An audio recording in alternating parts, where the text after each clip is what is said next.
جب بھی کوئی سائل کسی سے مانگتا ہے تو دو طریقے ہوتے ہیں.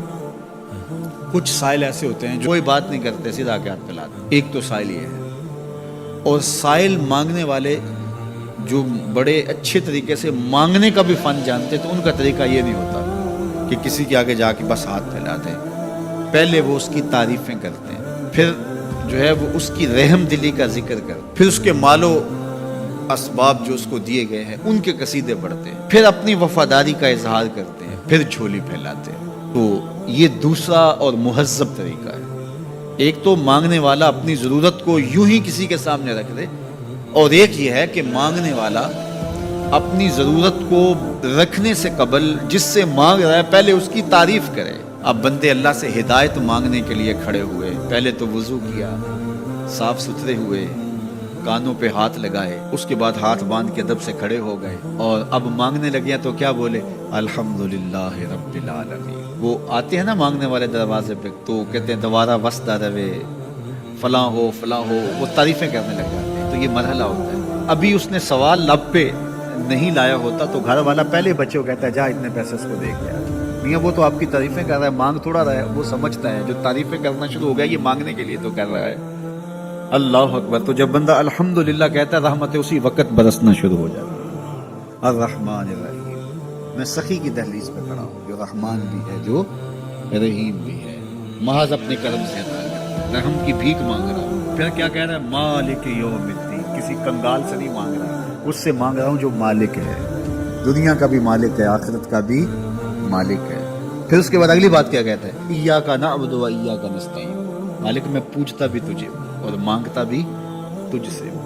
دیکھو سائل اس اعتبار سے بھی دو طرح کے ہوتے ہیں. ایک سائل ہوتا ہے جو بائی پاس پہ اترتا ہے، ایک ایک گھر کے سامنے جاتا ہے، یہی طریقہ صحیح مانگنے کا، لیکن جاتا ہے ایک ایک گھر کے سامنے، تعریفیں کرتا ہے، اور مالک خانہ کو پتہ ہوتا ہے کہ یہ ہمسایہ سے بھی مانگ کے آیا ہے، میرے گھر سے بھی مانگ رہا ہے، اگلے گھر سے بھی مانگ رہا ہے. تو وہ اسے تھوڑا سا آٹا دے دیتا ہے، 1 روپیہ دے دیتا ہے. اس کو پتہ ہے اس نے پورا گاؤں مانگنا ہے، آدھا گاؤں مانگ آیا ہے، آدھا گاؤں اس نے ابھی مانگنا ہے. تو سارے 1 روپے دیتے ہیں.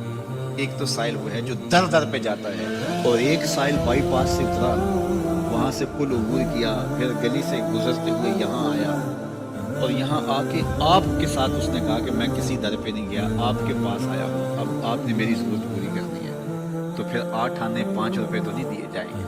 پھر تو جو میری استطاعت ہوگی، جو آپ کی استطاعت ہوگی، اس استطاعت کے مطابق دیں گے کہ یہ سارا شہر چھوڑ کے آیا ہے، یہ کسی سے نہیں مانگتا، یہ مجھ سے ہی مانگتا ہے.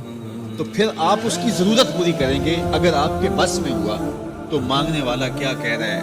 ایاک نعبد. یہ پیشانی کہیں اور نہیں جھکتی، وایاک نستعین. یہ جھولی کسی اور چوکھٹ پہ پھیلتی نہیں.